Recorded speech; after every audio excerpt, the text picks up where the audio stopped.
Let's go, champ. What's good with the YouTube fight fans all over the world? It's your boy, the realest of the real. Yes, sir, I say the Real Talk Boxing.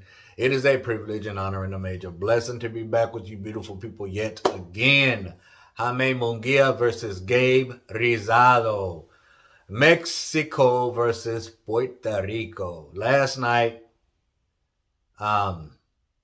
I just watched the fight this morning. I elected to watch Benavidez versus Davis, and people were like, man, you crazy. Why you picking that fight over this one?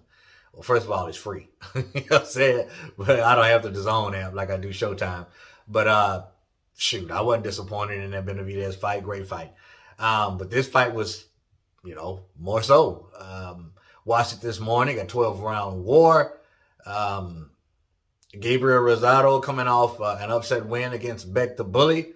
A huge knockout upset win, which I thought was freaking crazy. And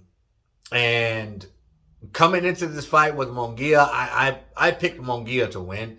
I picked Munguia to out-hustle the savvy veteran, Rosado.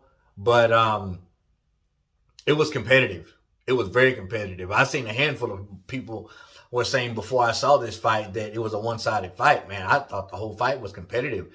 Both of them got, you know, a lot of good shots in. Both of them showed major durability and resilience.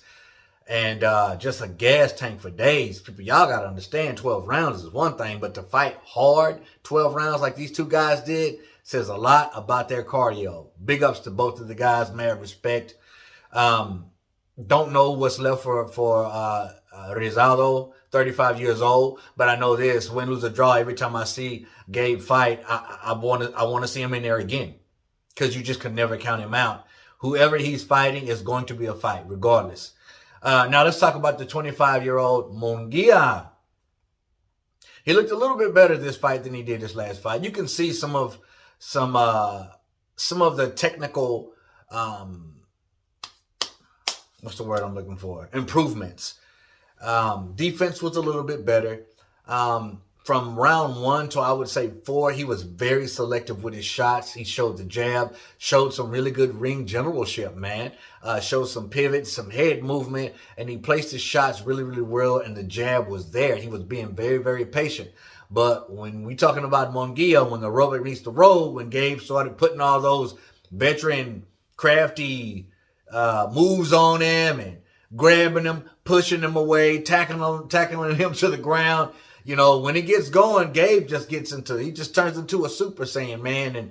And not Gabe, excuse me, but Munguia, he turns into a Super Saiyan, man. He just goes balls to the wall. Now, I would like to see Munguia calm down. Just calm down just a little bit. And be more selective and more patient. Because his fighting style is so aggressive, he'll end up hurting himself during the fight. You know, just going just crazy. You know what I mean? Like a Tasmanian devil. So what I would like to see, you know, throughout his career from now on is to settle down. Now, he has been working with Eric Morales. So he's been putting in the work, and it is showing. Excuse me, not has, but it is showing. And Gabriel Rosado was a pretty good test for the 25-year-old Munguia. And he passed that test. He passed it. But I want to see him settle down. I want to see him fight like he fought in the beginning stages of that fight.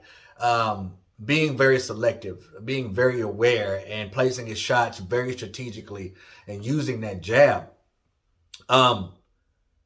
He got hit with some big shots by Gabe, and he showed durability. The kid has a chin of iron.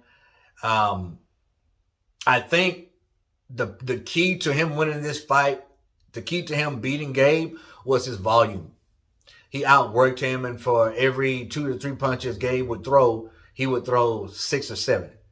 You know, and just the work rate this kid put in for 12 rounds. Not only him, Rosado too, but the work rate was just, it was crazy. Like, how can you, these fighters like this are not human, man. Like, you got to put in the work to have that type of tank to perform that way at a high level, high volume punching, And when Munguia punches, he's trying to knock you out with pretty much every punch. There was a couple of times where I seen him huffing and puffing. There was a couple of in round 4 actually. Gabe caught him with a body shot that got his attention, but the dude took everything Gabe brought to him and answered, and he out hustled Gabe, man. And I can't say much bad about Munguia. He called out Triple G at the end of the fight. He said, "Hey, I would love to fight Triple G. Triple G, in my opinion, is declining, and to get a fight with Triple G next, if Triple G handles his opponent in December, if he can beat his opponent coming up, then I think he stands a great chance of beating Triple G. But Triple G is still dangerous, nevertheless. But I definitely want to continue to see Munguia climb up the ladder and not take any steps back. This was a huge win for Munguia, and kid's looking pretty good. I can't complain. The fight was every bit of what everybody told me it would be. It was a war. And it was very entertaining. People got their money's worth, and I think ultimately at the end of the day, it's the fans who won. We won. I didn't get to see it live, but man, I'm not mad about missing it for the Benavidez fight because I enjoyed that just as much. So, but if you saw the fight, comment down below and let me know what you thought about it and what do you think about Munguia, what's next for him, and what's next for Gabe. Is he going to retire? Is he going to keep fighting? I still think he has a little bit left in the tank. So I say keep running it. Mr. Gabriel Rosado. As always, respect all, fear none, God bless. Until the next time Real Talk Boxing, I'm up and I'm out of here, baby. Click, click, boom.